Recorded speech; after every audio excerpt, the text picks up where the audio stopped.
Tenons debout.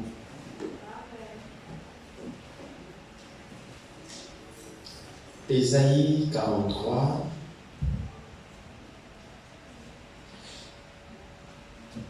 Ésaïe 43. Commençons au verset 9.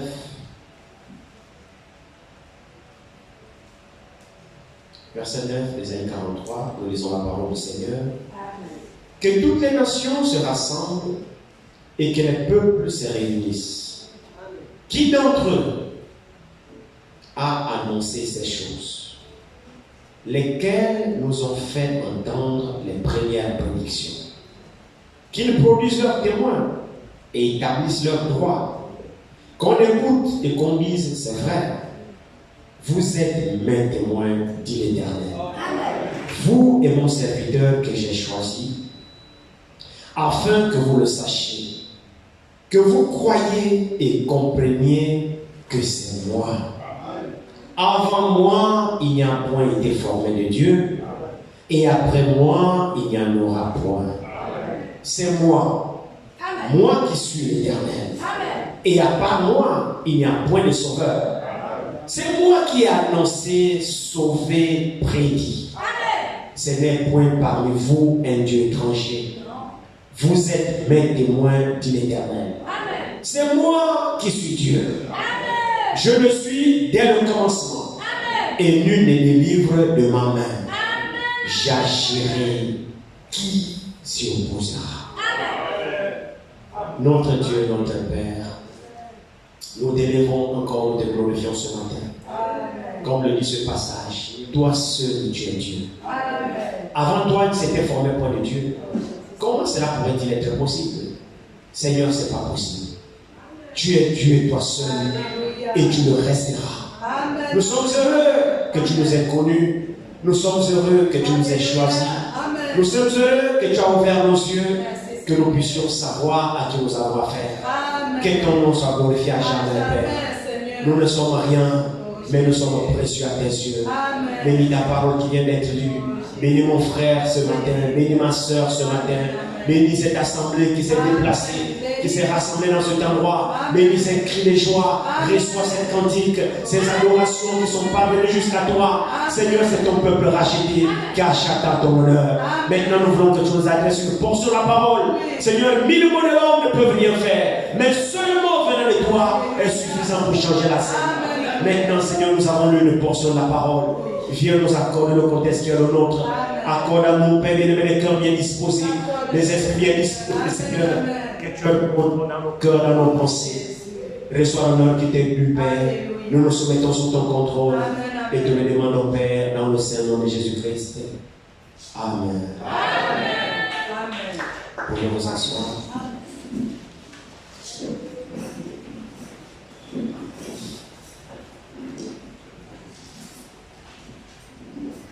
Et comprendre de quoi il s'agit en fait. C'est important de comprendre. Vous savez, quand nous adorons Dieu, il faut que le plan du salut nous soit révélé.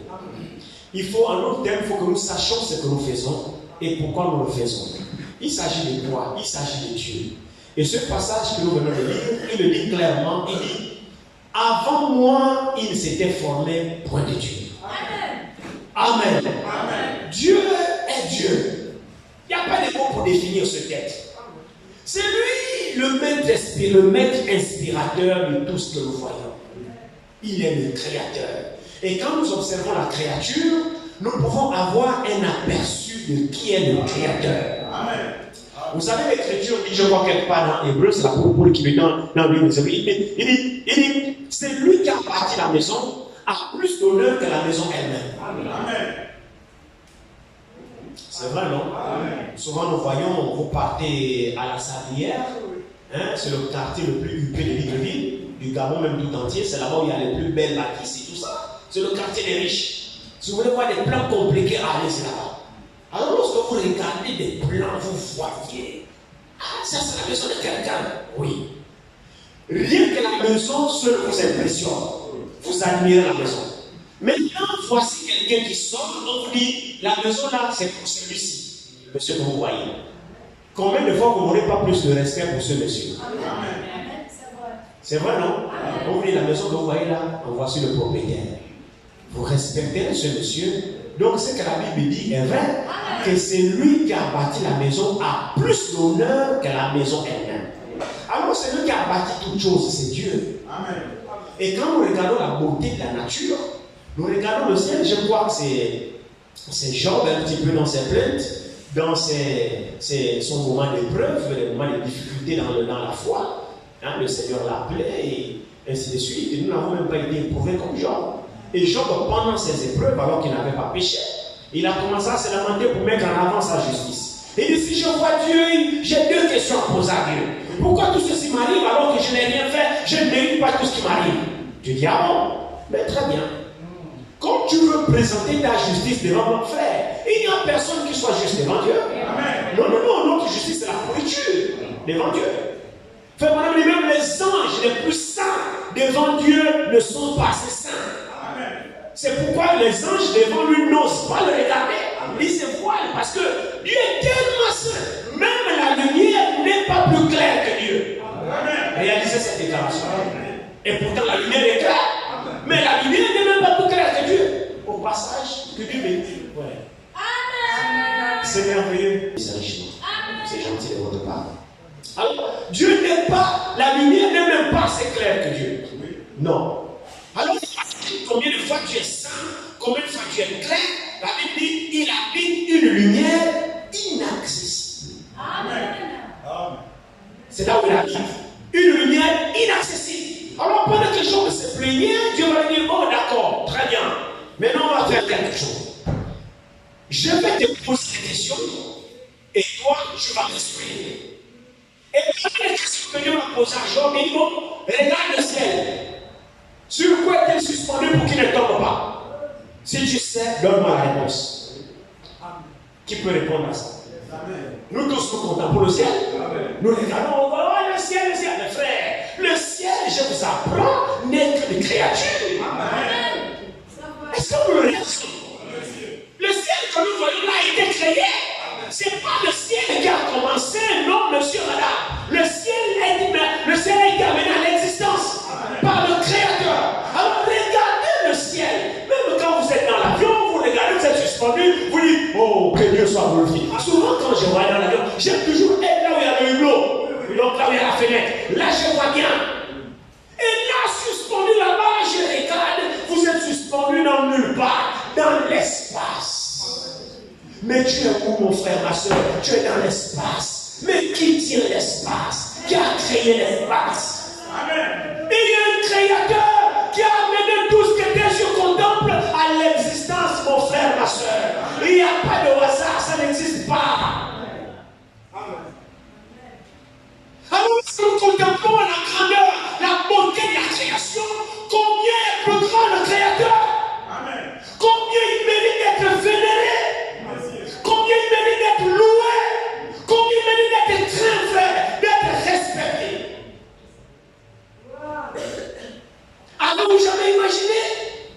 Plus que le ciel, c'est une créature. La terre, c'est une créature. Le soleil, c'est une créature. La lune, c'est une créature. Les étoiles, c'est une créature. La mer, les eaux, les sables, tout, les oiseaux, tout ça, ça a été créé.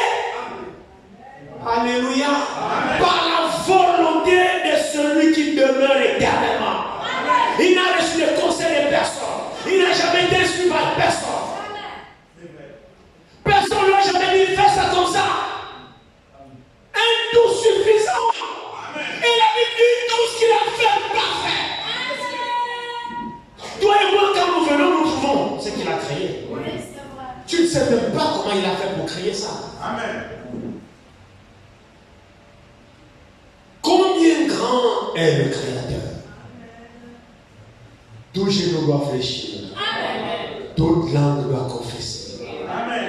Avez-vous jamais eu la pensée, plus que tout ceci, je disais tantôt, est venu à l'existence par la seule volonté de celui qui a créé? Avant alors que tout ça existe, il y avait alors quoi? Plus que tout est venu à l'existence par le Créateur. J'espère que vous me suivez là. Amen. Avant alors que le Créateur décide de créer, il y avait alors quoi? Le ciel, a existé par la volonté du Créateur. Ce n'est pas le ciel qui a commencé. C'est lui seul qui a existé seul. La Bible dit il existe par lui-même. Il a apparu un bon matin. Il sort d'où, j'en sais rien. Non, même pas un bon matin, parce qu'il n'y a même pas de matin. Ça devient compliqué. C'est mieux qu'on arrête d'avancer. On va se perdre. On va se perdre. Alors, croyons simplement ce qu'il dit. Croyons simplement ce qu'il dit. Pour ceux qui doutent qu'il n'existe pas, mais qui a amené tout ça à l'existence. C'est lui. Alors, ce Dieu-là, effectivement, quand il crée pour le but. Il a un programme. Il sait ce qu'il fait. Il sait là où il va. Il sait le but qu'il poursuit. Il sait l'objectif à atteindre. Mais tu ne sauras jamais ce qu'il veut, ce qu'il fait, s'il ne te le révèle pas. Amen. Même ta pensée n'est pas assez forte pour saisir la pensée de Dieu. Amen. Non, monsieur, la pensée de Dieu reste un secret jusqu'à ce qu'il décide de te le révéler. Amen. Ce que Dieu fait demeure un secret jusqu'à ce qu'il décide de t'ouvrir l'intelligence et de te faire comprendre quel est son plan divin. Alors Dieu par révélation, j'insiste là-dessus. Quand Dieu a créé, il a un but. Et Dieu poursuit son programme. Ce matin, je voulais parler avec vous sur la fidélité de Dieu, sur la véracité des Saintes Écritures, sur l'accomplissement de tout ce qu'il prédit. En réalité, il s'agit de quoi? Il s'agit de l'œuvre de Dieu. Il s'agit de quoi? Il s'agit du programme de Dieu qui doit trouver son accomplissement chaque jour qui passe. Amen. Dieu fait des prédictions et Dieu fait en sorte que ce qu'il a prédit puisse s'accomplir. C'est ça l'histoire. C'est ça l'histoire. Dieu annonce l'avance et il fait en sorte que ce qu'il a annoncé s'accomplit. Et ce matin, nous sommes là pour parler de ce Dieu que tes yeux n'ont pas vu. Mais nous bénéficions tous de la création. Nous vivons tous de ce qu'il a amené à l'existence. Nos yeux voient, nous vivons, nous touchons, nous sentons. Dieu poursuit son histoire. Quand Dieu a décidé de créer, Dieu avait un but dans sa pensée. Dieu avait un programme qu'il poursuivait. Aucun homme sur la terre ne va pouvoir interrompre le programme de Dieu. Amen. Satan a essayé de l'interrompre, mais il n'a pas réussi. Amen. Oh, il a semé les dégâts, mais il ne peut pas arrêter le programme de Dieu. Parce que quand Dieu a créé, Satan n'était pas là. Amen. Mon frère, il s'agit et il s'agira toujours de l'accomplissement de la parole de Dieu, de l'accomplissement de ce que Dieu a dit. Si Dieu n'a rien dit, il n'y a pas d'accomplissement. L'accomplissement, c'est seulement si Dieu a dit. Amen. Et ce sont sur ces choses que notre attention se focalise. Verset dit, le Nouveau Testament a commencé par l'accomplissement des Écritures. Amen. Le Nouveau Testament a commencé par l'accomplissement des Écritures. Votre attention, s'il vous plaît, c'est vraiment profond. Que le Seigneur nous aide à comprendre ces choses. Amen. Voyez, nous avons reçu un message qui nous ramène à la foi apostolique. Nous ne sommes pas de ceux qui ont perdu la boussole. Nous ne sommes pas de ceux qui ont perdu le nord. C'est-à-dire qu'ils ont perdu la direction. Non. Nous sommes de ceux que Dieu a ramenés sur le droit chemin. Nous ne voulons pas perdre le fil. L'Écriture dit dans Actes chapitre 3 que Jésus-Christ restera au ciel jusqu'au temps du rétablissement de toutes choses. Amen. On va peut-être le lire. Je prie le Seigneur ce matin qu'il me vienne en aide pour transmettre ce que nous voulons, que nous tous nous sachions, que nous puissions respecter vraiment Dieu et sa parole. Je crois que c'est Acte 3.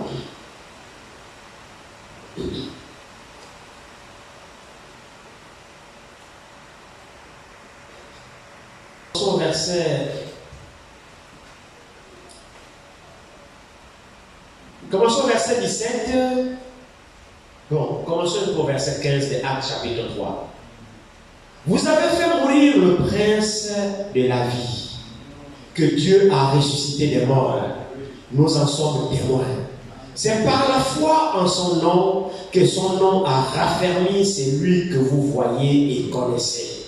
C'est la foi en lui qui a donné à cet homme cette entière guérison en présence de vous tous. Et maintenant, frères, je sais que vous avez agi par ignorance ainsi que vos chefs. Mais Dieu a accompli de la sorte ce qu'il avait annoncé d'avance par la bouche de ses prophètes. Vous voyez, il s'agit toujours de l'accomplissement de ce qui avait été dit. Amen. Même ce matin. Amen. Donc la prédication, c'est l'accomplissement de ce qui avait été annoncé.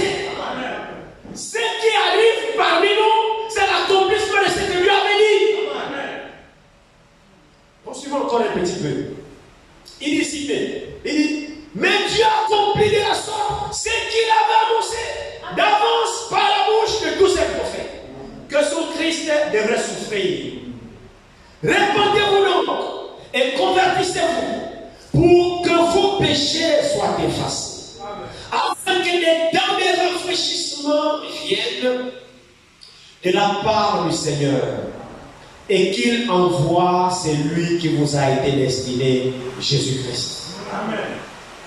Que le ciel doit recevoir jusqu'au temps du rétablissement de toutes choses dont Dieu a parlé anciennement par la bouche de ses saints prophètes d'autrefois. Amen. Amen. Nous sommes au temps du rétablissement de toutes choses. On ne rétablit que ce qui a été. Amen. Si la chose n'a pas existé, on ne peut pas la rétablir. Maintenant, la Bible dit Jésus restera au ciel jusqu'au temps du rétablissement de toutes choses. C'est-à-dire ce qui a été détruit, doit être restitué, doit être restauré. Amen. Avec Dieu, il s'agit toujours de l'accomplissement de ses promesses. Amen. Si Dieu n'a pas parlé, il n'y aura pas d'accomplissement. Alors la foi qui est agréable à Dieu doit être fondée sur la base des promesses de Dieu. C'est pourquoi quand nous prêchons, nous devons prêcher les promesses de Dieu pour que le peuple qui écoute ce que Dieu a promis. Parce que Dieu veille sur sa parole pour l'accomplir. Donc c'est la parole de Dieu qui commence. Dieu est lié par sa parole. Dieu est lié par ses promesses. Donc toute assemblée, tout groupe qui se rassemble et qui prêche des femmes habilement conçues, mais vous détournez la foi du peuple et votre foi est vaine. Amen. Vous vieillirez là. Mon frère, Dieu n'est lié qu'à sa parole. Amen. Dieu n'est concerné que par ce qu'il a dit. Si Dieu n'a pas dit et que vous le dites, ça n'engage que vous. Si Dieu n'a rien dit, et que finalement à croire là où Dieu n'a rien dit, ta foi n'a pas de fondement. Amen. Et ce que nous savons à croire, mais c'est écrit ici. Ce que nous devons croire, c'est écrit ici. Ce que nous devons enseigner, c'est écrit ici. Ce que nous devons vivre, c'est écrit ici. Ce que nous devons expérimenter, c'est écrit ici.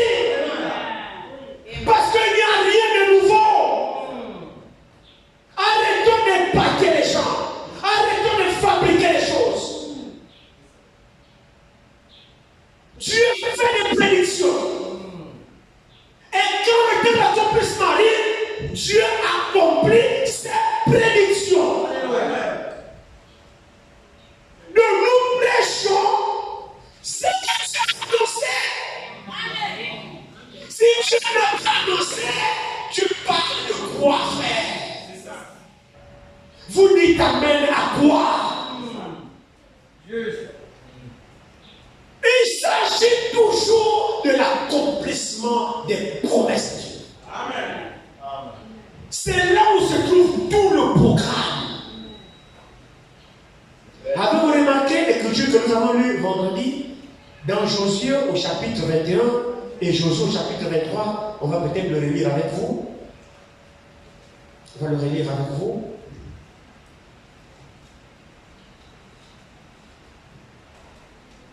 Josué, chapitre 21, ici.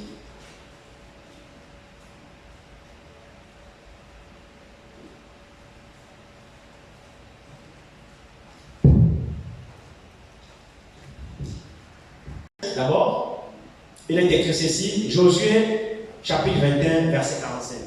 L'écriture dit ceci. De toutes les bonnes choses, de toutes les bonnes paroles que l'Éternel avait dites à la maison d'Israël, aucune ne resta sans effet. Amen. Toutes s'accomplirent. Amen. Vous écoutez ça? Amen. De toutes les bonnes paroles que l'Éternel avait dites à la maison d'Israël, aucune ne resta sans effet. Toutes s'accomplirent. Josué 23, commençons au verset 11. C'est notre texte de vendredi pour ceux qui n'étaient pas là. Veillez donc attentivement sur vos âmes, afin d'aimer l'Éternel votre Dieu. Si vous vous détournez et que vous vous attachez au reste de ces nations qui sont demeurées parmi vous, si vous vous unissez avec elles par des mariages et si vous formez ensemble des relations, soyez certains que l'Éternel votre Dieu ne continuera pas à chasser ces nations devant vous.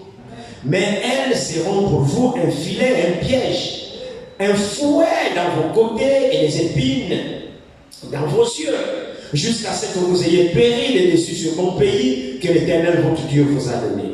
Voici, je m'en vais maintenant par le chemin de toute la terre. Reconnaissez de tout votre cœur que de tout votre cœur et de toute votre âme, qu'aucune de toutes les bonnes paroles prononcées sur vous par l'Éternel votre Dieu n'est restée sans effet. Reconnaissez-le vous-même. Josué assemble l'assemblée d'Israël. Et il dit, je m'en vais déjà mourir. Je suis déjà un vieil homme. J'ai fini ma tâche. J'ai donné à chacun son héritage. Selon mon ministère, selon ma responsabilité. Maintenant j'ai terminé. Vous savez plus que Dieu était avec moi. Et Dieu m'a donné la recommandation. Je serai avec toi comme j'étais avec Moïse. Que ce livre, la loi ne s'éloigne pas de toi. Pourquoi? Parce que Dieu se tient dans son livre de la loi. Dieu n'accomplit que ce qu'il a dit. Et ce qu'il a dit est écrit dans le livre de la loi. Alors il dit à Josué, ne t'en écarte pas, ni à gauche, ni à droite, n'enseigne pas ton intelligence, ne va pas dans les séminaires, veille sur ton enseignement, et ce que tu enseignes au peuple, prends garde que ce que tu dis, c'est ce qui est écrit ici. Parce que c'est le livre de l'alliance. Mon alliance est écrite ici. L'alliance est un contrat. Amen. Que deux parties signent. C'est ce qu'on appelle une alliance. Quand vous établissez une alliance, c'est toujours de deux parties. Et c'est marqué par des écrits l'alliance. Tu signes, l'autre signe. Alors vous êtes liés par ce contrat mutuellement. Ne brisez pas votre accord. Ne brisez pas votre alliance. Alors l'alliance que Dieu avec les hommes, c'est sa parole. Et il existe deux alliances. L'ancienne alliance et la nouvelle alliance. Alléluia. Dans l'ancienne alliance, il y avait des lois, des préceptes, des ordonnances. Alors qu'est-ce qui s'est passé? Lui-même, il est venu dans la chair pour accomplir l'ancienne alliance dans sa chair. Et lui-même, en accomplissant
mais celui qui sait lire, lit.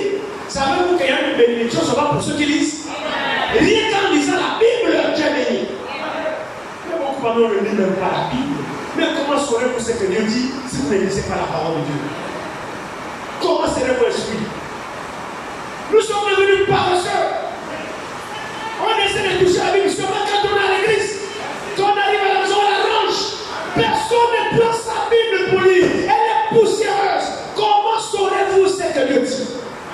Parce que c'est pas seulement Josué qui a été. Médite ce livre de la loi jour et nuit. Un véritable chrétien, mon frère, ma soeur, quand il va en déplacement, son premier bagage, c'est la Bible. Tu peux oublier tout, mais la Bible, c'est ton premier bagage que tu dois mettre dans ton sac. Parce que c'est ta vie. Pourquoi? Pour que tu saches ce qui est écrit, Josué. Parce que ta responsabilité est grande devant le peuple. Tu as hérité de la tâche de Moïse, mon serviteur. Mais dans mon plan divin, Moïse, c'est pas lui qui donnera l'héritage à mon peuple. Mais c'est toi que j'ai choisi. C'est toi qui distribueras l'héritage au peuple d'Israël. Alors, pour que tu saches comment t'y prendre, médite ce livre de la loi, jour et nuit.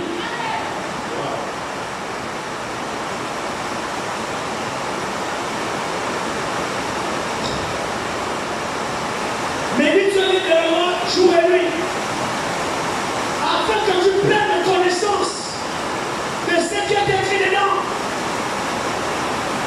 L'église me coûte. C'est bon? Ne faites pas attention à la pluie. Faites pas attention. Ça ne va pas nous empêcher d'adorer notre Dieu et de goûter la parole du Seigneur. Soyez concentrés sur nous. Et laissez les frères qui font le service faire le service. Vous suivez la prédication. Dieu dit à Josué que ce livre de la loi ne s'éloigne pas de toi. Médite le jour et nuit afin que tu prennes connaissance de ce qui est écrit là-dedans. Et comme ça, tu seras instruit dans la connaissance de Dieu. Et tu verras comment tu vas conduire le peuple. Alors Moïse, Josué, a écouté la voix de Dieu. Il a pris cette parole comme son absolu. Il méditait jour et nuit. Il méditait jour et nuit. Quand vous méditez, vous avez l'habitude de lire la Bible. Dans cet esprit d'adoration, mon frère, ma soeur, le Saint-Esprit viendra à vous. Il vous révélera les choses. Il ouvrira votre intelligence. Vous sentirez la présence de Dieu dans votre méditation. Et ayez l'habitude de lire la Bible. C'est la parole de Dieu. Alors, Josué a écouté le conseil. Josué a obéi. Et Josué a conduit le peuple dans leur héritage en se servant de la loi de Moïse, en ne s'écartant pas des ordonnances de Dieu. Parce que Dieu est lié seulement à ce qu'il a dit. Vous voulez marcher avec Dieu, vous voulez voir Dieu, tenez le corps absolu à base de sa parole. Alors Josué, quand il a accompli sa mission, il a donné l'héritage aux enfants d'Israël, chacun sa portion. Mais à la fin de son ministère, il a accompli son ministère. Dieu a été avec lui. Le peuple a vu Dieu dans Josué, comme il était dans Moïse. Le même Dieu qui était avec Moïse, le même Dieu a continué son œuvre avec Josué. Et le peuple était témoin. Alors Josué, avant de partir, il va rassembler le peuple. Il va interpeller le peuple. Il va leur dire, il dit, reconnaissez en vous-même, dans votre cœur et dans votre âme, que toutes les bonnes paroles prononcées sur vous par l'Éternel votre Dieu ont trouvé leur accomplissement. Depuis ce que Moïse a dit, jusqu'à maintenant, vous êtes témoins de l'accomplissement de toutes les bonnes paroles prononcées à votre endroit. Parmi lesquelles je vous les livrerai. Dieu les a-t-il délivrés? Il a commencé par Abraham. Abraham, oui, sors de ton pays, sors de ta patrie, va dans le pays que je te montrerai. Abraham a obéi. Il est allé à Canaan. Dieu a dit à Abraham, mesure parcours le pays de long l'âge, ainsi de suite. Abraham a parcouru. Il dit la terre là, je te la donne à toi et à tes descendants après toi. Vous la posséderez. C'est mon choix, vous la posséderez. Quand Dieu fait la promesse à Abraham, Abraham n'a même pas un enfant. Mais Dieu lui dit, tu auras une postérité, tu auras une descendance. Abraham a cru. Sur la base de la promesse de Dieu, Abraham a cru. Montrez-moi, frère. Vous avez les Bibles dans vos mains. Montrez-moi dans la Bible quelqu'un qui a cru à Dieu et que Dieu l'a abandonné. Montrez-moi le témoignage. Et je vous montrerai dans toute la Bible les hommes qui ont fait des exploits avec Dieu.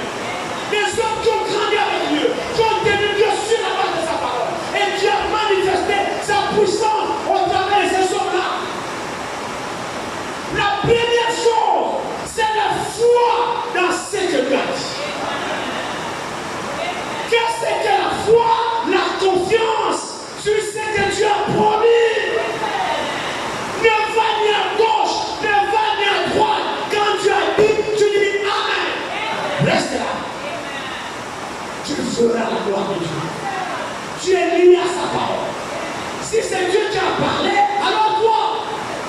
Si Dieu n'a pas parlé, tes pères ne pas compter dessus. Alors reconnaissez-vous vous-même. J'en appelle à votre conscience. Peuple d'Israël, dit Josué. J'en appelle à votre conscience. Vous êtes tous témoins de l'accomplissement des bonnes paroles que l'Éternel votre Dieu a prononcées à votre égard. Aucune n'est restée sans effet.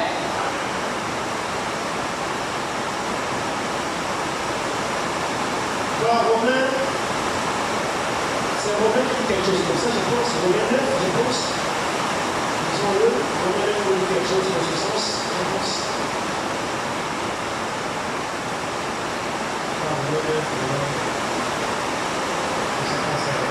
Verset 6. La Bible dit ceci. Ce n'est point à dire que la parole de Dieu soit restée sans effet.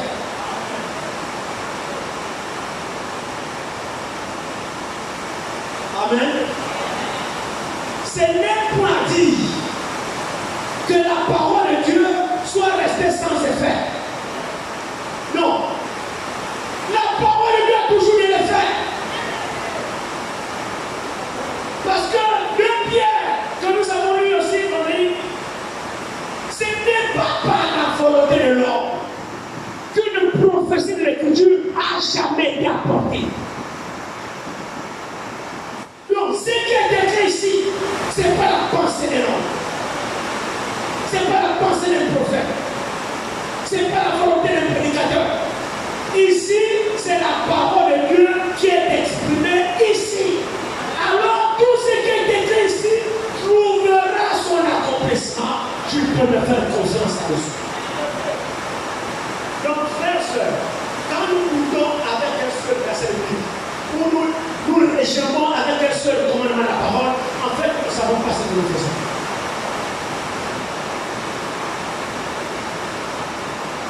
Quand nous résistons avec un seul verset de Bible, nous ne savons pas ce que nous faisons. Quand nous discutons avec une seule parole, nous ne savons pas ce que nous faisons. La Bible dit toute la parole de Dieu s'accomplira certainement. Tout ce que Dieu a annoncé, que tu crois, que tu ne crois pas, s'accomplira. Et aussi, il faut que je vous dise, ça ne s'accomplira pas quand toi tu veux que ça s'accomplisse. Non. Quand Dieu a annoncé, il sait lui-même exactement la date de la réalisation de ses promesses. Tout ce que Dieu a dit trouvera son accomplissement tôt ou tard. Est-ce que vous le croyez? Alléluia. Alors Josué dit son peuple, je m'appelle à votre conscience.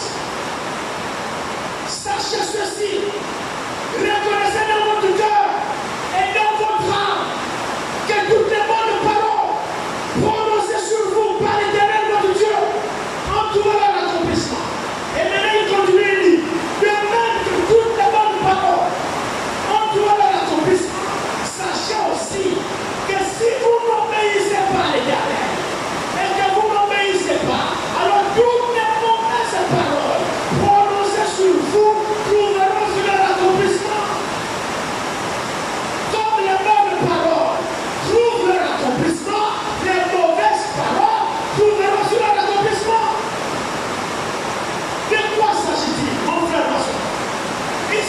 peuple de Dieu que Dieu a décidé de sauver.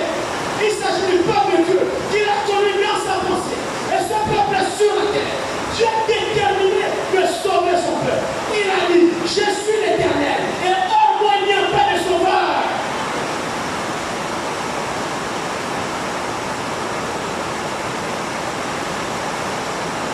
Ce qui caractérise le peuple de Dieu,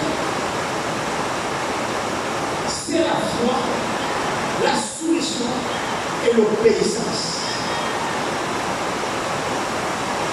Vous ne pouvez pas dire que vous êtes le peuple de Dieu et vous n'êtes pas obéissant à ce Dieu. Ne l'êtes pas. Mais lui qui se soumet à Dieu, qui obéit à Dieu, et bien les paroles prononcées suite à l'obéissance trouveront son accomplissement dans celui qui obéit à Dieu. C'est pourquoi, à certains moments, nous regardons les autres comme étant des sorciers. Vous regardez un frère qui fait le progrès de la foi dans le Seigneur. Vous regardez un frère qui grandit. Vous sentez qu'il est spirituel. Vous le regardez maintenant comme un sorcier mystique. Non! Non! Lui, il a compris. Il a compris qu'il faut qu'il croie à la parole. Il faut qu'il se soumette à la parole. Et c'est la parole qui le change. C'est la parole qui le transforme. La Bible dit, le Saint-Esprit a été donné à tous ceux qui lui obéissent. Quand tu obéis à Dieu, les promesses liées à l'obéissance s'accomplissent dans ta vie. Quand tu désobéis à Dieu, il y a aussi des promesses qui sont liées à la désobéissance. Ça s'accomplit aussi dans ta vie. Tout ça, c'est dans la parole de Dieu. Donc en réalité, il s'agit toujours de l'accomplissement de ce que Dieu a dit. Mais la parole de Dieu s'adresse au peuple de Dieu.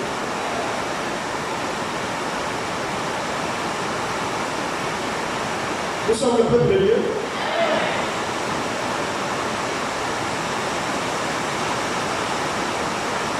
Regardez un peu ici. Dans le livre de Jean ici.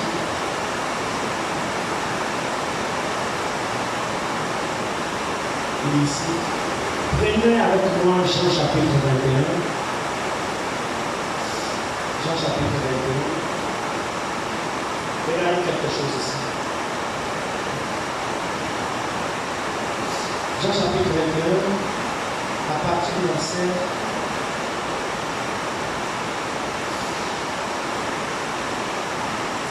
Commençons au verset 10 de Jean chapitre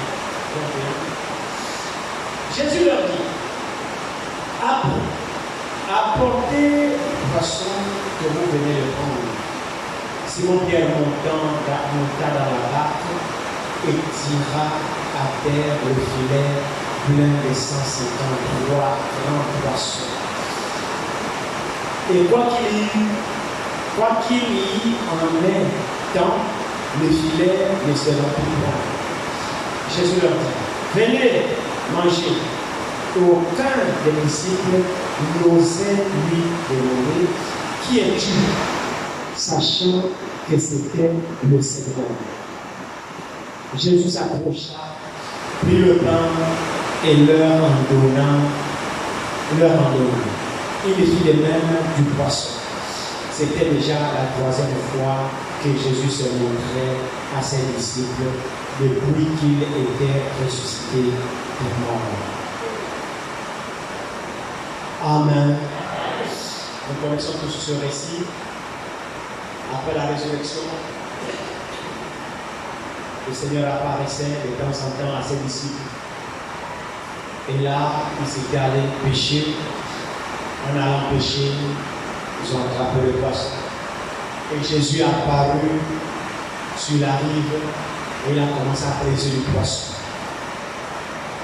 Quand les disciples sont sortis, ils ont reconnu que c'était le Seigneur. Alors le Seigneur a dit, mangez le poisson que je viens de préparer pour vous. Ils ont mangé du poisson, ainsi de suite. Ils ont su que c'était le Seigneur, mais personne n'osa poser la question. Et tous étaient là, assis autour du Seigneur. Regardez cette issue ici. Verset 15, nous dit ici, il dit, après qu'ils eurent mangé, Jésus dit à Simon Pierre, Simon, fils de Jonas, m'aimes-tu plus que de même ceci? Il lui répondit, oui Seigneur, tu sais que je t'aime. Jésus lui dit, paie mes agneaux. Amen. Paie mes agneaux.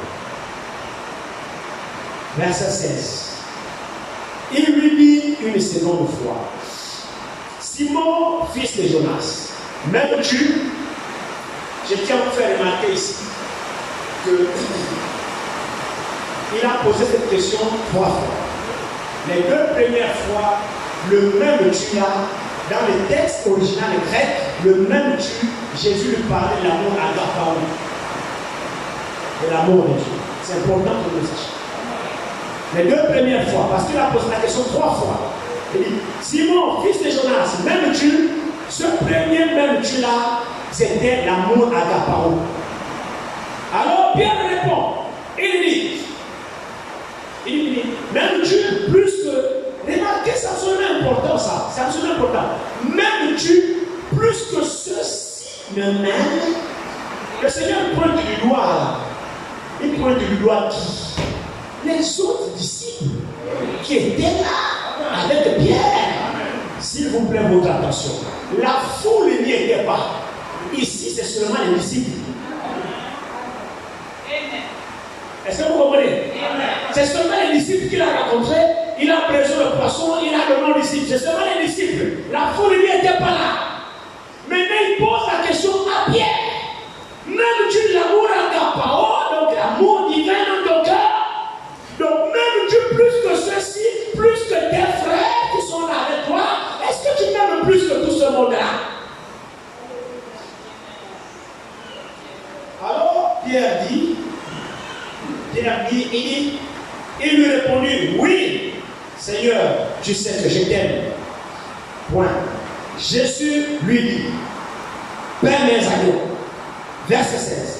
Il lui dit une deuxième fois, Simon, fils de Jonas, m'aimes-tu? L'amour agapao. M'aimes-tu? Pierre lui répondit, oui Seigneur, tu sais que je t'aime.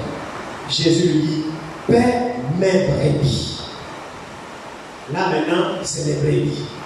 Avant, c'était les agneaux. Là maintenant, c'est les brebis. C'est écrit, hein? Verset 17. Il lui dit pour la 3e fois, Simon, fils de Jonas, m'aimes-tu? La 3e fois là, c'est pour la agapao. Parce que le Seigneur a compris que Simon n'a pas encore l'amour agapao. Donc le Seigneur est descendu au niveau de l'amour philéo pour la 3e fois. Donc le même type la 3e fois, il s'agit de l'amour philéo. Mais les 2 mêmes types la première fois, il s'agit de l'amour agapao. Donc l'amour agapao, c'est l'amour divin, c'est l'amour de Dieu. L'amour philéo, c'est l'amour humain, l'amour sentimental qu'un parent a à l'endroit de ses enfants, qu'une femme aime son mari, vice-versa. C'est l'amour philéo, le sentiment que nous avons réciproquement les uns envers les autres. Mais l'amour agapao, c'est l'amour divin, c'est l'amour de Dieu. Donc les 2 premières fois, il s'agissait d'amour divin. Que Dieu pose la question à Pierre. Mais le Seigneur savait qu'il n'avait pas encore son amour, mais il va l'avoir. Alors la 3e fois, maintenant, il descend à son niveau. Il lui dit, pour la 3e fois, Simon, fils de Jonas, m'aimes-tu? Pierre fut attristé de ce qu'il lui avait dit pour la 3e fois, m'aimes-tu? Et il lui répondit, Seigneur, tu sais toutes choses. Tu sais que je t'aime. Jésus lui dit, paie mes brebis. Amen. Amen. Avez-vous remarqué ici? Le Seigneur pose la question à son serviteur 3 fois. Il veut se rassurer que Pierre vraiment allait plus que les autres. Sinon, ne te place pas au service de Dieu. Et ce que j'aimerais attirer votre attention, on ne va pas rentrer dans beaucoup de choses à parler, on ne va pas rentrer là-dessus, sinon on va se détourner notre sujet. C'est que je veux faire remarquer que dans le troupeau du Seigneur, qui a été demandé à Pierre de paître, donc de nourrir, de prendre soin, le troupeau du Seigneur n'est composé que des agneaux et des brebis. C'est tout. C'est important que nous le sachions. Pierre a reçu la responsabilité de ne paître de la part du Seigneur que des agneaux et des brebis.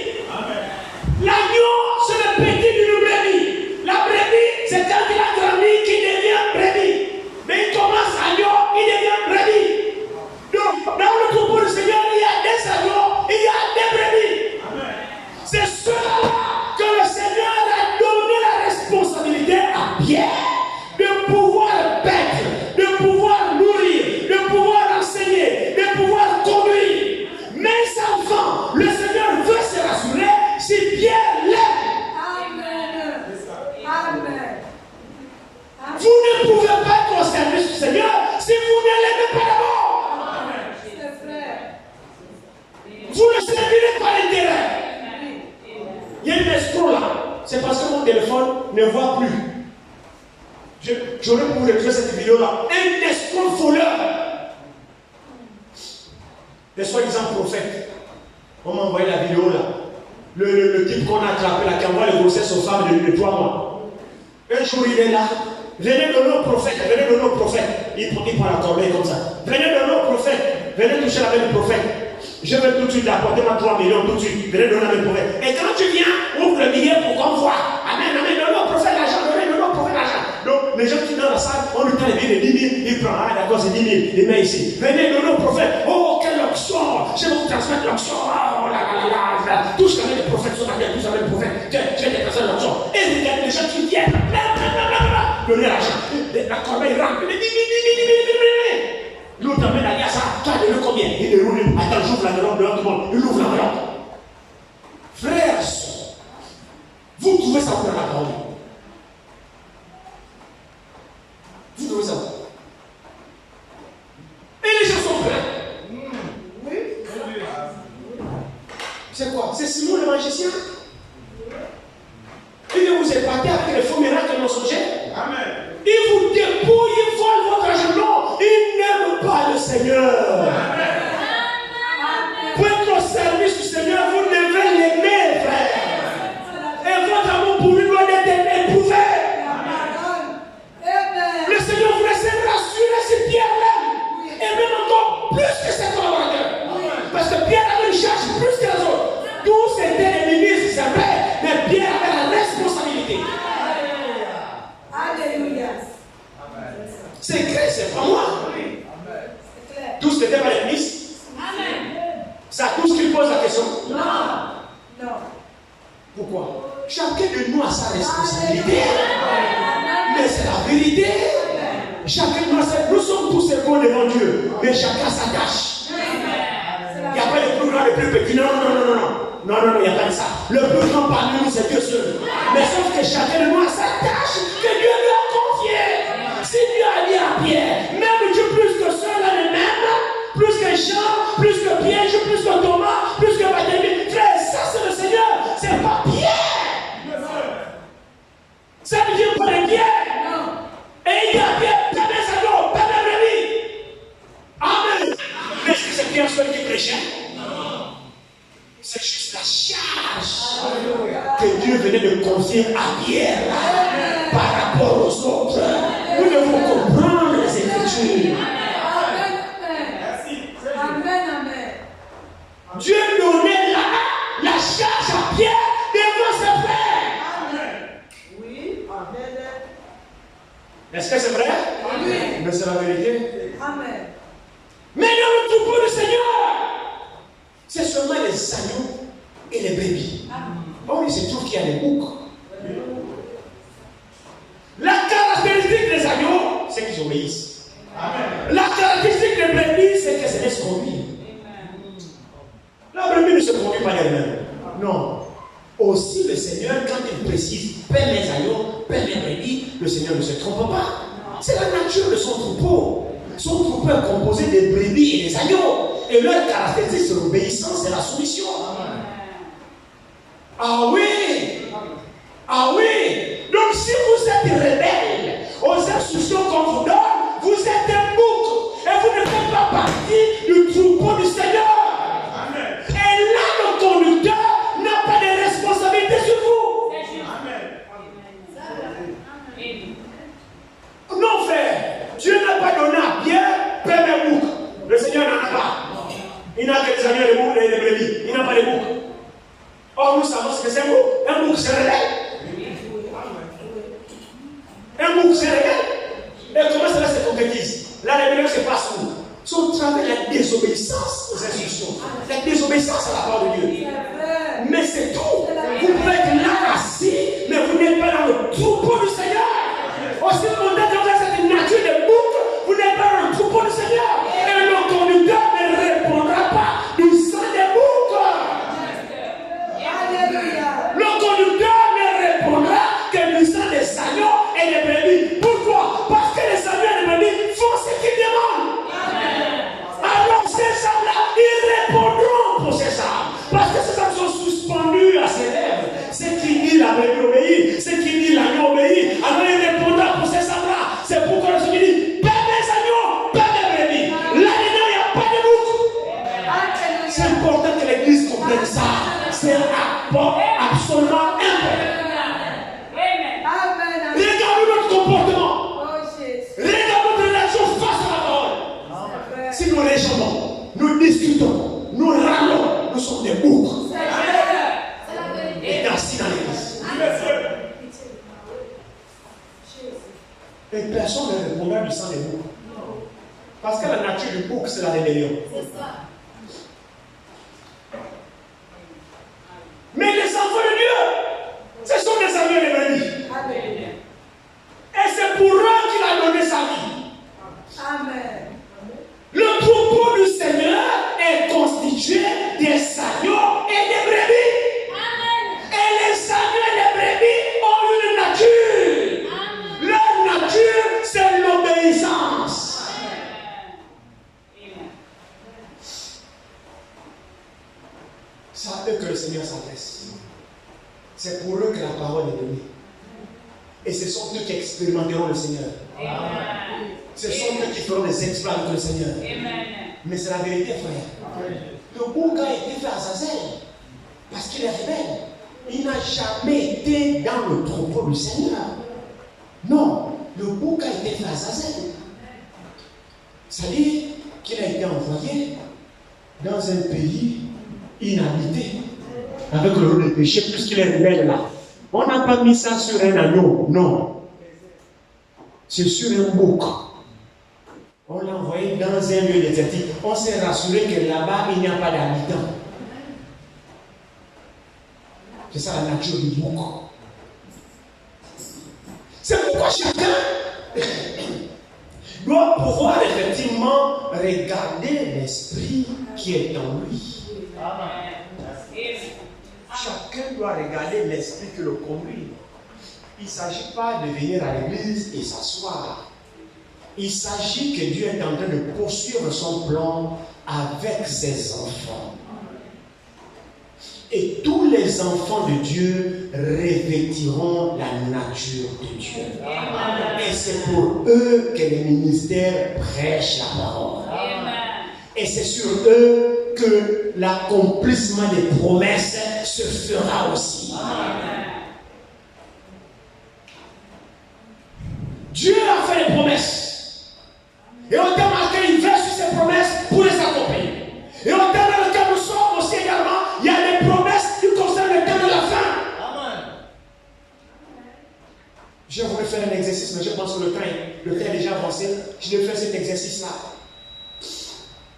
Vous montrer dans l'Ancien et dans le Nouveau Testament, là où Dieu a promis et là où il a accompli. Là où il a promis, là où il a accompli, là où il a promis, là où il a accompli, là où il a promis, là où il a accompli. Vous allez voir qu'il s'agit toujours des promesses de son accomplissement. Des promesses de son accomplissement. Des promesses de son accomplissement. J'ai sélectionné toute une liste des versets bibliques. Là où Dieu a promis et là où Dieu est accompli. Et quand vous regardez maintenant le Nouveau Testament, comme je disais, ça a commencé par l'accomplissement de l'Ancien Testament. Amen. Alléluia. Et si vous voulez, même Jésus, c'est non ce qui a fait que ça accomplisse ce qui avait été dit par le prophète. Toujours l'accomplissement de ce qui a été dit. Alors ce matin, il faut que les prophéties de lui s'accomplissent sur toi et dans ta vie. Amen. Alléluia. Amen. Ne croyons pas en vain. Ne croyons pas en vain. Je vais encore parler de ce soir, je dis, oh ben, c'est pas la même que je prêche. Et c'était assis tout à coup dans la chambre haute. Tout à coup, un bruit comme un vin impétueux. Ils furent tous remplis du Saint-Esprit. Jésus a d'abord dit, attendez, ne vous éloignez pas. Amen. Vous recevrez une puissance. L'Esprit de Dieu, la promesse de Dieu viendra sur vous. Ils sont allés attendre. C'était où? C'est Joël 2. Amen. Oui. Joël avait prophétisé ça dans l'Ancien Testament. Alléluia. Vers les derniers jours, dit Dieu, je répandrai mon esprit sur toute terre. Vos fils et vos filles prophétiseront. Alléluia. Et tout à coup, Dieu a mis aussi sur cette parole. Ils ne s'attendaient à rien. Ils étaient seulement là. Ils ont rempli les conditions exigées pour que cette promesse s'accomplisse. Il s'agit pour toi et pour moi de remplir les conditions exigées pour que la promesse de Dieu s'accomplisse aussi dans ta vie. Il n'y a pas de sorcellerie là-dedans. Il n'y a que l'obéissance et la soumission à la parole de Dieu. Tu expérimenteras les mêmes choses. Amen. Alléluia. Ils étaient lassés. Qui savait que ce jour-là, que ça s'accomplira? Personne. Mais Dieu fait sur sa parole. Amen. Tout à coup, il fut rempli de cet esprit. Où promesse de Joël accomplie. Une fois qui nous faisait. Alléluia. Prépare Seigneur le chemin. Alléluia. Chant qui sort, prêchant dans le désert. Le prophète dit, c'était comme frère, l'accomplissement de la parole de Dieu. Malachie 3 avait parlé, Zacharie avait parlé. Amen. Voici, j'envoie mon messager devant ma face pour préparer mon chemin. Il s'agit de quoi? De la promesse et de son accomplissement. Toujours et toujours. Si Dieu n'a pas promis, il n'y a pas d'accomplissement. Alors, crois sur la base de ce qui a été promis, ce qui est écrit. Crois sur la base de ce qui a été promis. Et Dieu sait ce qui va s'accomplir. Jean vient. Zacharie annonce à Élisabeth. Qu'est-ce que c'est? Dieu poursuivra son programme. Amen. Parce qu'il savait qu'il va naître. Il va venir pour accomplir son œuvre de rachat. Mais avant qu'il ne vienne dans son programme, il faut quelqu'un qui précède son chemin pour le présenter. Il faut un instrument. L'instrument là, s'il vous plaît, ce n'est pas l'instrument que vous aurez choisi parce qu'il vous plaît. Non. Laissez ça comme ça. C'est lui-même qui choisit ses serviteurs. Mais c'est la vérité, frère. On peut voter l'ancien pour nous confier la charge, mais on ne vote pas le ministère. On ne destitue pas le ministère. Je suis désolé. Je suis désolé. Non. Le ministère, on ne le vote pas. Non. Il est avec ça. On a refusé, il va y là. On ne vote pas un nom. On choisit pas un nom. Non. Votre rêve, vous pouvez le choisir. Vous pouvez le destituer comme vous voulez. C'est à votre niveau. Mais dans le ministère, vous pouvez passer intouchable. Il ne dépend pas de vous, de votre choix. Non, ça dépend de lui seul. C'est sûr ça. Alors, il devait rentrer en scène. Il a dit qu'avant que je ne vienne, il y aura un messager qui va préparer mon chemin. C'est dans son plan. Et c'est lui-même qui veille à l'exécution de son plan. Aucun homme n'a interféré dans le programme. Tu vas te casser les dents seul. Autant marqué par Dieu, il envoie Gabriel. Va chez Elisabeth, la femme de Zacharie.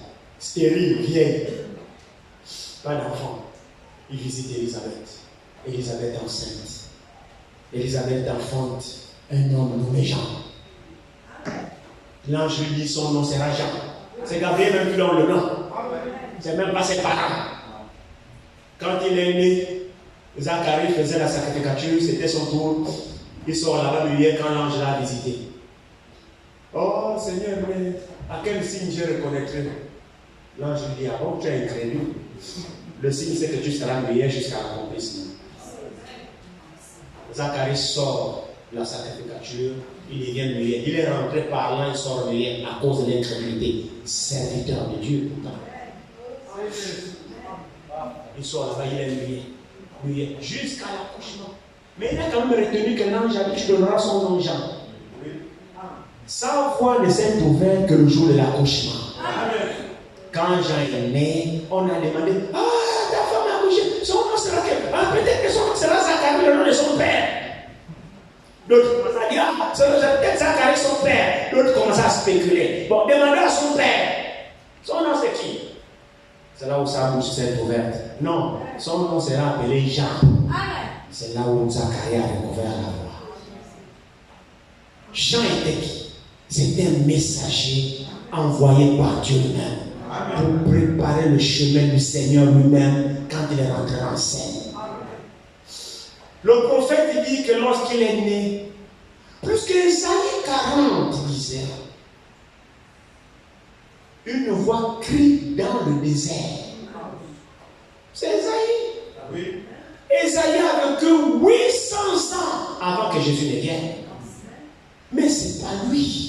C'est Dieu qui l'inspire pour dire, prophétise, une voix criera dans le désert, préparez le chemin du Seigneur. La voix ne criera pas dans les synagogues, la voix ne criera pas à Jérusalem, la voix ne criera pas dans les temples, mais la voix criera depuis le désert. Et qu'est-ce qu'il y a là-bas au désert? J'en sais rien, mais c'était le plan de Dieu. Amen. Alors frère Branham dit, pour que cette prophétie-là s'accomplisse, quand Jean est né, à l'âge de 9 ans, il a quitté ses parents, il est allé dans le désert. Pourquoi? Vous savez pas l'esprit de Dieu. Vous pouvez faire quoi contre l'esprit de Dieu? Vous ne pouvez pas. Vous ne pouvez pas faire.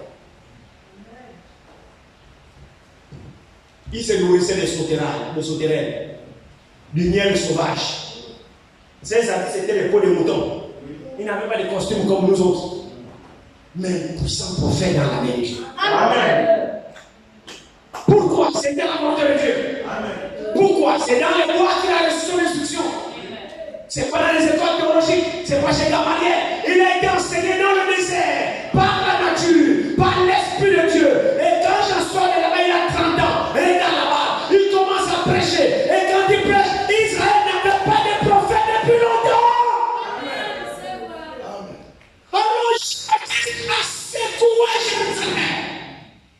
On l'a confondu du Messie. On a dit que c'était le Messie parce que Israël était environné maintenant par les théologiens, plus de prophètes. Quand Jean-Baptiste sort, répondez-vous, le royaume de Dieu est proche. Alors tout le monde partait à lui. Et comme il a tiré des foules, il a massé les juifs autour de lui. Les juifs sont rassemblés pour lui demander, qui es-tu? Es-tu le Messie? Parce que nous savons que le Messie arrive. C'est toi le Messie là? Il dit non, ce n'est pas moi. Tu es élu le prophète? Il dit non, ce n'est pas moi. Tu es qui? Zacharie, Jérémie? Il dit non, ce n'est pas moi. Mais tu es qui pour qu'on ait donné la réponse à ceux qui nous ont envoyés? Alléluia. Amen. Vous voyez Jean-Baptiste, le Saint-Esprit le conduit dans l'écriture qui le concerne lui. Amen. Il dit, je suis la voix de celui qui crie dans le désert. Donc il les renvoie au prophète pour montrer qu'il s'agit de l'accomplissement de ce que Dieu avait annoncé. Et si les Juifs auraient été spirituels, en allant dans Isaïe 40, ils devaient comprendre qu'il y a quelqu'un qui précède l'arrivée du Messie. Alors le Messie doit être à la porte parce que la voix qui crie dans le désert prépare au Seigneur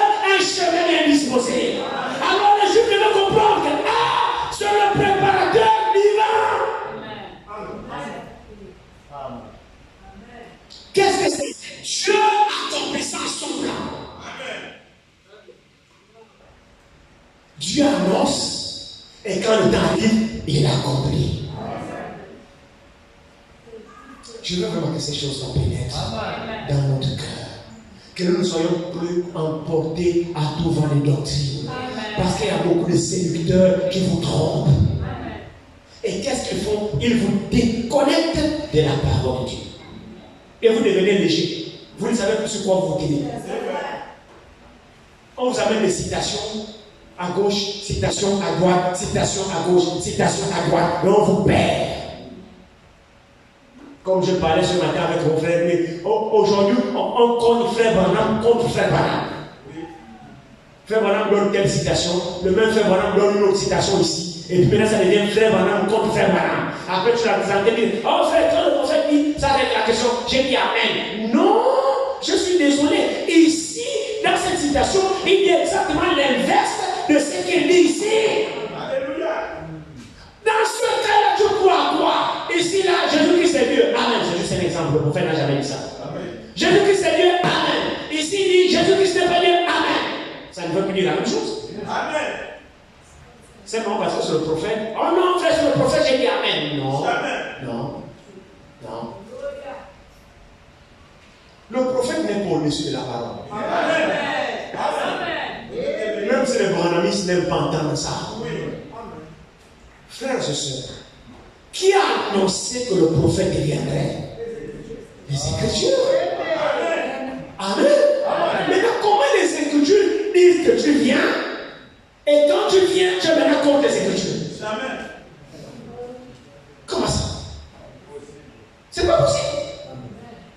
Comme c'est la déclaration que j'ai faite vendredi, et la parole de Dieu vient au prophète. L'ordre le plus élevé pour révéler la parole de Dieu, c'est par le prophète. Mais la seule manière que le prophète doit être éprouvé, c'est par la parole.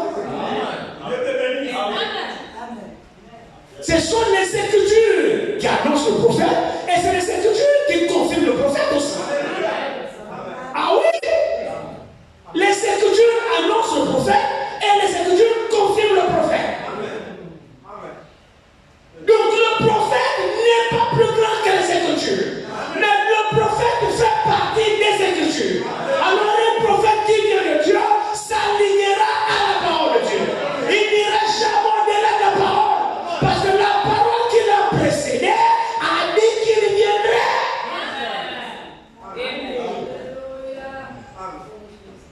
La parole aussi a prononcé l'épouse. La parole a dit qu'il y aura une épouse. La parole a dit qu'il y aura des frères, des fils et des filles de Dieu. Mais c'est sûr, la parole a dit qu'il y aura un enlèvement. Alléluia. Qui croit toutes les promesses? Mais la parole a dit ça. Comme les autres se sont accomplis, ça aussi ça s'accomplira. La Bible dit qu'il y aura un enlèvement. Qui croit ça?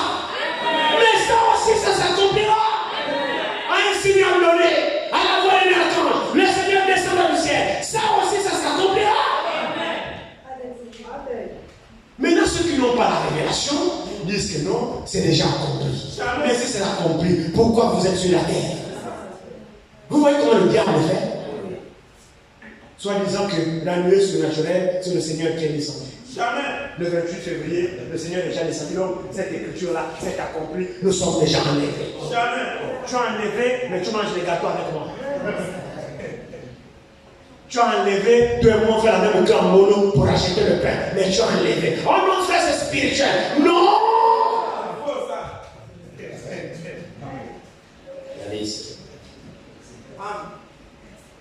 Frères, sœurs, je vais vous amener ce matin pour que vous puissiez comprendre que ce que Dieu a dit, ça accomplira. Il n'y a pas place pour les explications ou les interprétations. Il n'y en a pas. Il n'y en a pas. Qu'on ne vous trompe pas. Regardez. L'écriture dit ici.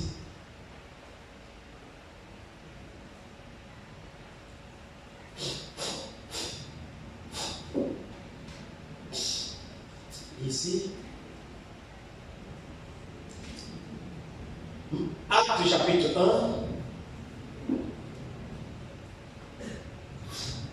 Commençons au premier verset. Théophile, j'ai parlé dans mon premier livre de tout ce que Jésus a commencé de faire et d'enseigner dès le commencement, jusqu'au jour où il fut enlevé au ciel, après avoir donné ses ordres par le Saint-Esprit aux apôtres qu'il avait choisis.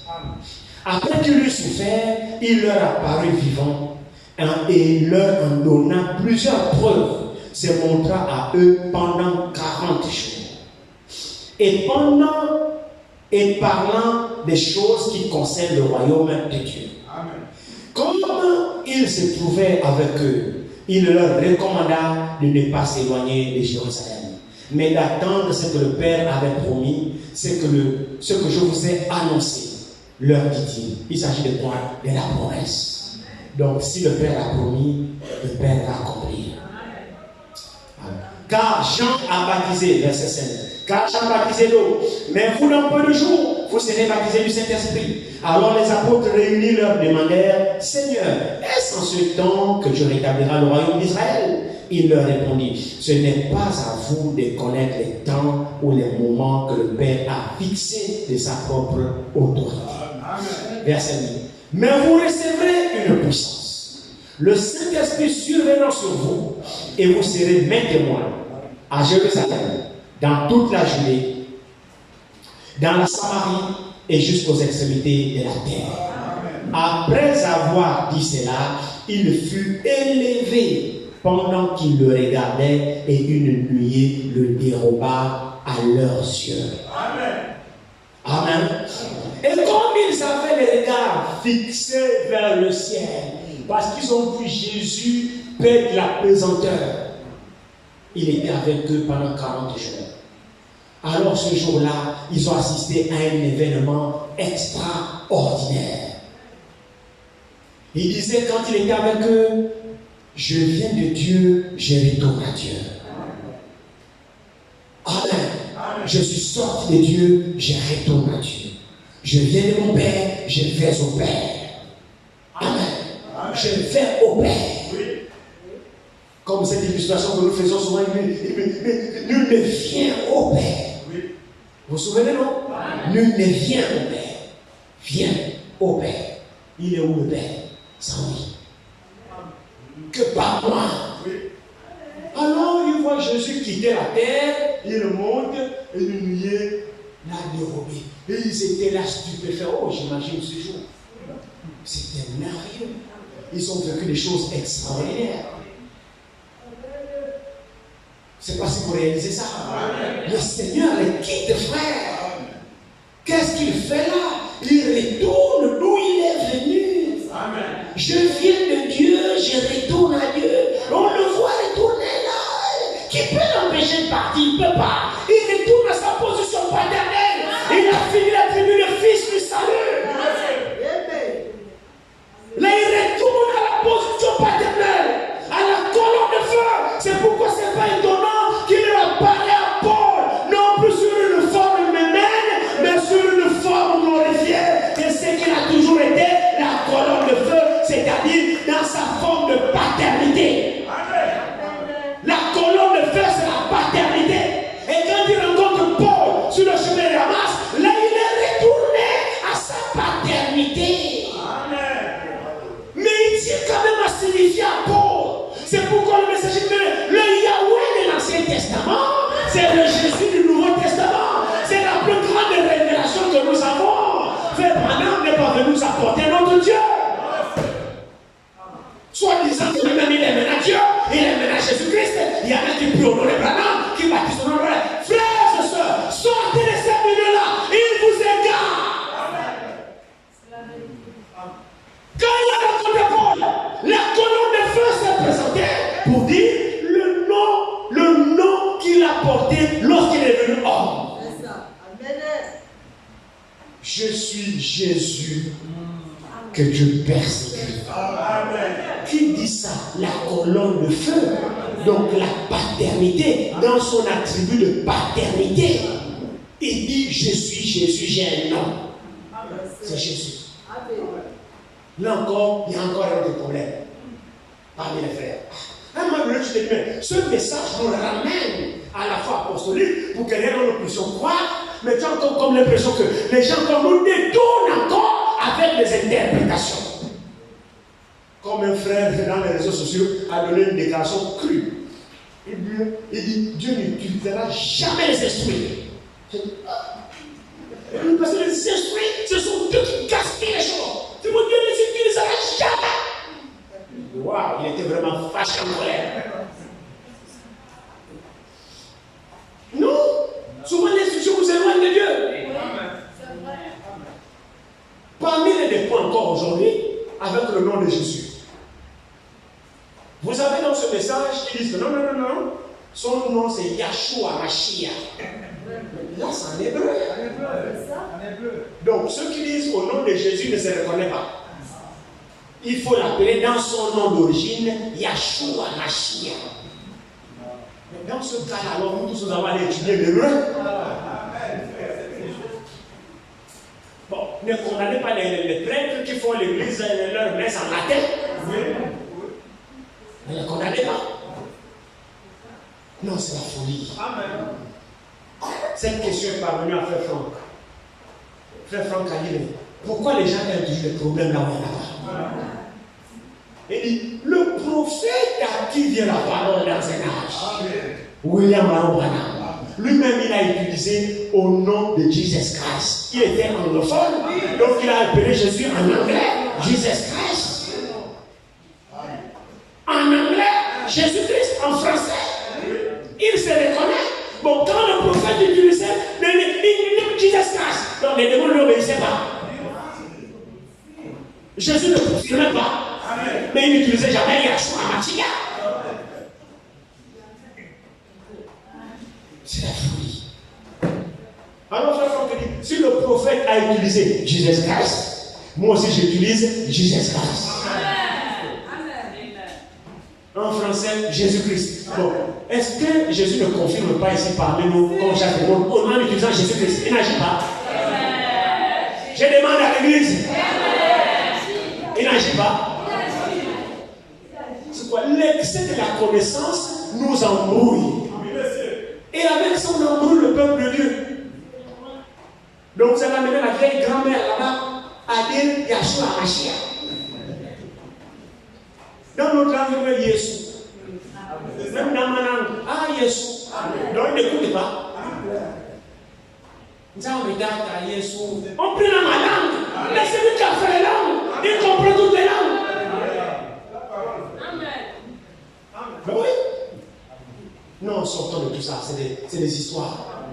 C'est des histoires. Alors, ici, dans cette division, Jésus a été élevé. Ils ont contemplé Jésus monter dans la gloire. Alors, ils sont restés là stupéfaits devant cette grande division. Devant cette grande division, ils étaient là en train de regarder. Ici. Et pendant qu'ils contemplaient cette division-là, au verset 10 de Acte 1, il dit, et comme ils avaient les regards fixés vers le ciel, pendant qu'ils s'en allaient, voici deux hommes vêtus de blanc leur apparurent, donc deux anges, et dirent, hommes galiléens, pourquoi vous arrêtez-vous à regarder au ciel? Ce Jésus qui a été enlevé au ciel du milieu de vous reviendra de la même manière que vous l'avez vu allant au ciel. Amen. Pourquoi interpréter? Pourquoi interpréter? Ici, ce n'était pas spirituel. Jésus était enlevé dans un corps physique. Vous croyez ou vous ne croyez pas? Dans un corps physique que les apôtres ont vu, et il est monté dans un corps physique, on le regardait, il partait, mais les anges disent, il reviendra de la même manière qu'il est parti là. Donc, dans un corps physique, et frère Branham dit, nous attendons le retour physique du Seigneur. Pas spirituel. Pour ce qui concerne l'épouse, il y a trois venues. Nous savons qu'il y a plusieurs apparitions apparitions du Seigneur, plusieurs apparitions, mais il y a 3 venues qui concernent le plus. Il est venu la première fois dans un corps de chair, mourir pour notre place, pour nous sauver. Dans un corps de chair. Il est venu mourir pour nous sauver. C'est la première venue.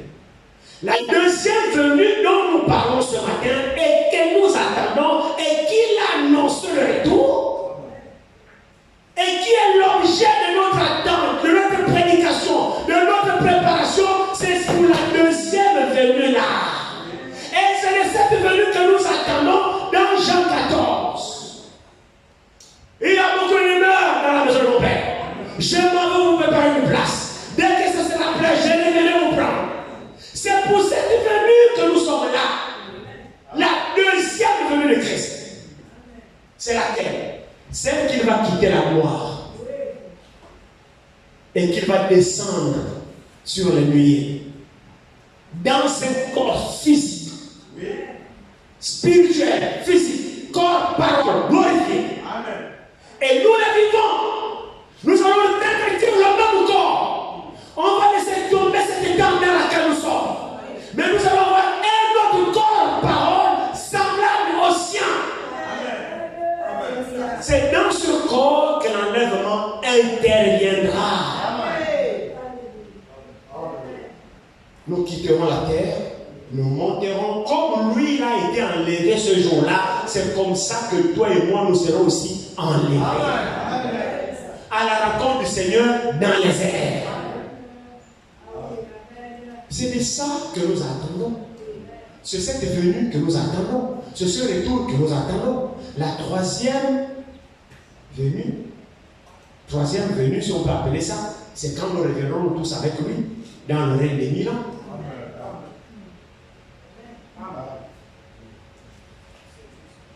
Frère Franck dit, il y a plusieurs venues, mais un seul retour. C'est important de clarifier ça. Il y a plusieurs venues qui concernent le Seigneur, mais un seul retour. Quand on parle de retour, c'est-à-dire quelqu'un était là, il est parti et il reviendra. Amen. Il y a un seul retour. Plusieurs venues, un seul retour. Et c'est de ce que nous parlons, le retour du Seigneur. Amen. Le retour, c'est pourquoi? Mais c'est pour nous prendre. C'est ce qu'on appelle la seconde venue, qui est le retour du Seigneur. Pour prendre l'épouse, les croyants, toi et moi, réconcilier avec lui. Et nous partons le rencontrer dans les airs. Alors s'il vient là, nous partons. Juste. Amen. Sur ce retour à Dieu, nous partons. Amen. Frère, il n'est pas encore revenu. Amen. Qu'on ne vous trompe pas.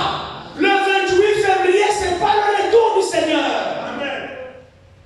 Si le Seigneur revient, les morts en Christ ressusciteront. Cette promesse aussi doit trouver son accomplissement. Amen. Et nous les vivants, nous serons transformés. Et ensemble, nous serons enlevés dans la nuée à la rencontre du Seigneur, dans la gloire. Ce n'est pas encore accompli. On nous dit que l'enlèvement a déjà eu lieu depuis 1977, paraît-il, et que nous sommes déjà dans le millénium. Et là, on vous embrouille dans les calendrier grégorien, calendrier julien, on vous mélange, on vous raconte des histoires, parce que sur la base d'une citation, le prophète donne 2 dates différentes. C'est vraiment terrible. C'est vraiment terrible. Il dit, Noé est rentré dans l'arche, dans une citation, le 17 mai. Un 17 mai. Noé est rentré dans l'arche, un 17 mai. Dans une autre citation, il dit, Noé est rentré dans l'arche, le 17 février. Le même prophète. Pour le même événement, 2 mois différents. Et là, ils sont, non, bon, tu vois, l'autre, calendrier grégorien, l'autre, calendrier julien et le calendrier juif, on faisait la récolte, le mois de Nissan, qui est à Bible, ainsi de suite, on vous embrouille. Bien sûr que nous savons que les Juifs savent comment, nous savons comment les Juifs comptent leur année. Bien sûr que nous savons tout ça. Nous ne sommes pas ignorants pour ce genre de choses. Mais ne nous embrouillez pas. Ne nous faites pas croire que toutes les déclarations de Frère Branham sont insignes le Seigneur. Je refuse ça. Amen. Mais ça ne veut pas dire que Frère Branham a laissé des erreurs. Non. Le message n'a pas laissé. Le message n'est pas fait. Oui. Le message n'est pas fait. S'il a donné une déclaration ici, soyez-en sûrs qu'il a corrigé là ici. C'est seulement vous qui n'avez pas compris la chose. S'il a fait une première déclaration ici, soyez-en sûrs que dans une autre brochure, le Saint-Esprit a corrigé cette déclaration dans une autre. Alors soyez conduits par le même Saint-Esprit pour vous donner la véritable déclaration qui s'aligne avec les Écritures. Ne prenez pas tout. Ah là, je suis en train de fâcher mal les brahmanistes. Et personne ne paiera son taxi pour venir s'asseoir ici pour écouter ça.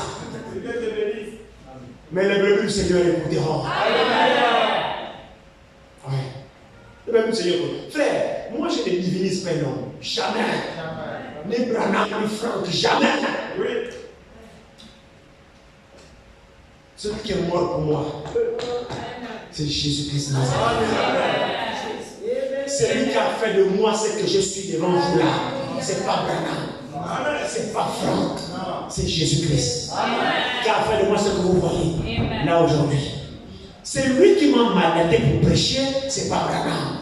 C'est pas Jésus-Christ. Excusez-moi, c'est pas Franck. C'est le Seigneur Jésus-Christ. C'est lui qui m'a rencontré dans mon bureau ce jour-là sur le site et qui m'a demandé de rassembler son peuple qui est dispersé autour de la parole. C'est lui qui m'a donné ce mandat. Quand je suis tombé sur la chaise de mon bureau, devant mon ordinateur, Dieu dans le ciel sait ce que j'ai dit vrai. En 2018, j'ai écouté la prédication de Frère Franck. Les premières semaines du mois. Dans mon bureau le matin, j'ai donné la tâche aux employés, ils sont partis dans leur tâche. Souvent, c'est ce que je fais les premiers week-ends. Je me connecte sur mon PC, je ferme le bureau pour qu'on ne me dérange pas. Je me connecte et je suis les prédications directes. Pendant que j'étais là, je suis là, Frère Franck en direct. Là, il y avait encore des réunions, tout le monde parlait avant le Covid, avant le Corona. 2018. Ça devait être, je ne suis pas trop fort en date comme ça. Que le Seigneur me parle. Vraiment, je ne suis pas comme Franck qui vous donne le jour, l'heure, la date de ces événements. Ça, là, moi, je ne connais pas ça. Vraiment, c'est une faiblesse. Moi, je ne sais pas. Mais je sais que ça devait être dans le mois de juin-juillet 2018, entre juin et juillet. Je n'ai pas la date. Premier week-end du mois. Je n'ai pas envie de vous raconter n'importe quoi. C'était le mois de juin-juillet 2018. Je savais ça depuis. Mais j'ai parti du principe que cela venait de moi-même. Rassemblons mon peuple qui est dispersé autour de la parole. Depuis 2017, cette voix parle dans mon cœur. Pour vous dire le vrai, je me tiens devant vous derrière la chaîne. Je ne voulais plus avoir affaire avec la prédication. Je vous dis vrai. Je ne voulais plus avoir affaire avec ce que je suis en train de faire. Je n'en voulais plus. Je voulais vivre ma parole. Après avoir mis ma vie en ordre de vivre ma parole, c'est l'enlèvement que je parle. De toutes les façons, là, l'enlèvement, c'est pas seulement les prédicateurs. C'est celui qui vit la parole qui parle.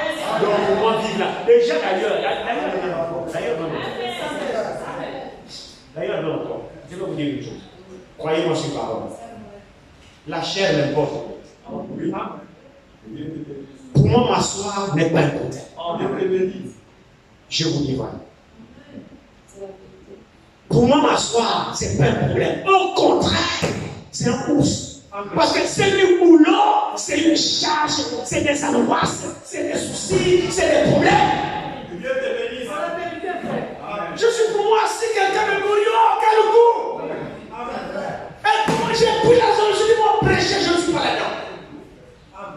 Donc, c'est de posséder dans mon esprit, dans mon cœur, rassemble mon peuple qui est dispersé autour de la parole. C'est la teneur de ma mission, s'il vous plaît. Amen. Amen. Je disais, ça vient de mes propres pensées. J'ai négligé depuis 2017. Je n'en faisais aucun cas. Je partais au travail, je revenais, j'ai dit j'ai mon argent, je travaille, je gagne, c'est ma vie, je nourris ma famille, c'est pas la prédication qui me donne l'argent, je n'ai rien à foutre avec. Moi je travaille, j'ai mon argent, j'ai mes voitures, je vis bien, ma femme, mes enfants sont à l'aise. Alors, bon débarras. Les choses de Dieu, je n'en voudrais plus. Honnêtement, je dis vrai, je n'en voudrais plus. Amen. Je sors du site et je suis là assis chez moi. 28 jours, ma femme va à la nuit, je suis assis chez moi. Des fois même, je la dépose en voiture, je la dépose, je le tourne. Je ne peux plus rien avoir à faire. Des fois, je suis à la maison, comme je m'achète la connexion, je mets des prédications. Des fois, je suis conduit à suivre les frères un peu partout du Congo, en ligne, là, tout ça, sur le site, là. Je suis mes prédications, c'est à la maison. Ma femme sort du culte, les enfants viennent, je suis là. Beaucoup de pasteurs m'ont appelé. Viens prêcher. Je dis, je ne prêche pas. Viens prêcher. J'ai dit non. Je ne suis pas là-bas. Je ne veux plus rien avoir avec cette histoire. Jusqu'à ce qu'un jour, je suis surpris, je parle sur le contrôle de ma femme. Un dimanche, je suis assis à la maison. Un pasteur qui débarque avec près de 10 âmes. Je parle sur le contrôle de ma femme. Près de 10 âmes, elle est venue culte. Depuis que j'ai la peine, tu ne viens pas prêcher à l'église. Avant, j'ai dit, nous croyons à ton ministère. Viens prêcher, tu ne veux pas. Alors, je suis venu avec les âmes pour que les âmes te témoignent. Au moins, peut-être quand tu verras les âmes, tu vas accepter, tu viendras porter la parole. Le don que tu as, c'est pas pour toi. Le jour-là, ma femme m'a préparé la queue. Ils ont même fini ma nourriture. On a mangé. On a fini. J'ai dit, bon, j'apprécie ce que vous faites. Bon, pour paraître poli et ne pas les fausser. Bon, mettons ça dans les mains du Seigneur. Que la volonté du Seigneur soit faite. Mais dans mon cœur. Et je n'avais jamais mis pied. Sans retourner, jamais même mettre pied dans son église zéro. Je suis assis chez moi. Mon temps fini, je prends mon avion. Oh, moi j'étais bien, un travail qu'on part en avion, on revient en avion. C'est bon, tu payes les billets. Vous avez parlé de checker la voiture, je ne fais pas de la voiture. J'étais tranquille. 28 juillet, je passe mal à l'aéroport. Je monte dans ma parole, je monte dans la foule, je remets les pauses, je travaille. 28 jours, je monte dans l'avion, je reviens, je vois la maison. J'ai gagné tranquillement ma vie. Pour moi, c'est tout. Je finis ma parole, j'enlève ma vie, je pars. Je me retrouve là, devant vous ici. C'est pas la volonté de Dieu lui-même. La volonté de Dieu lui-même. Jusqu'à ce que ce jour arrive.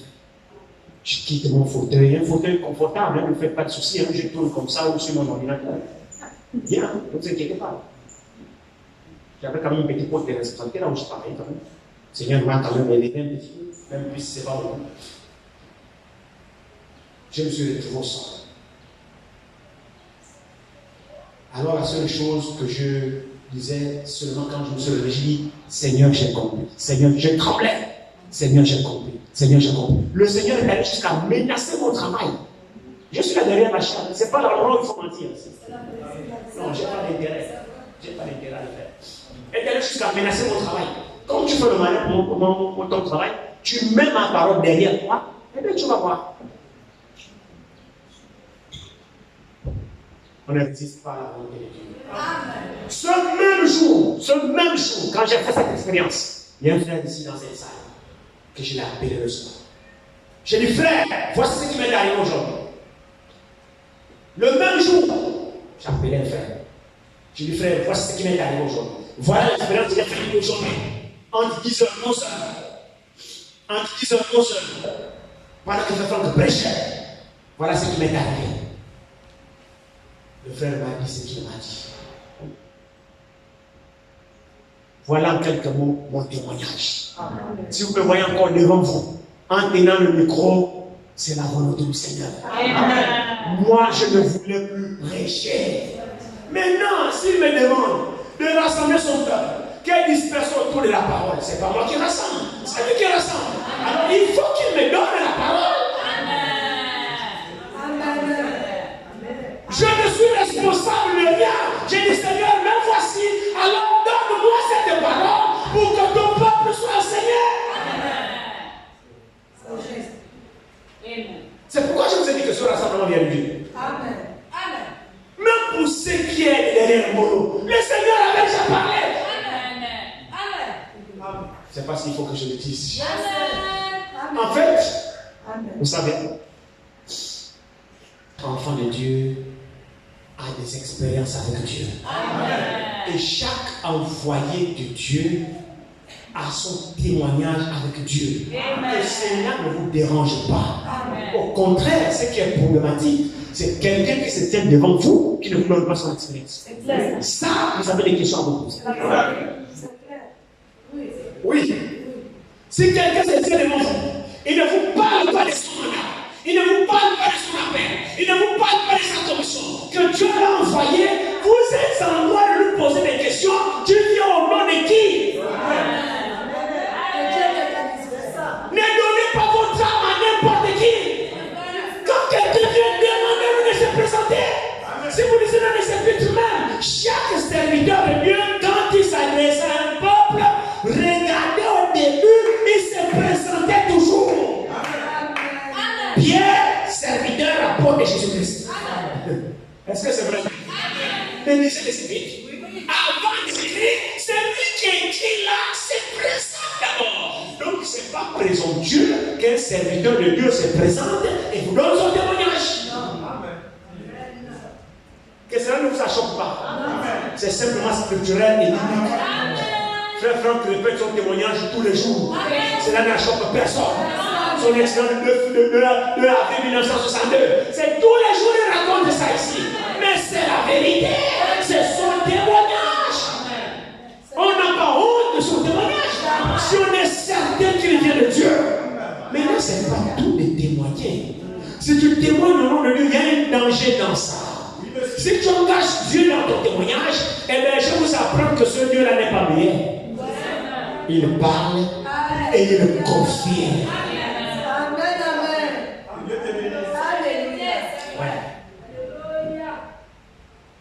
Dieu confirme toujours ce qu'il vient de dire.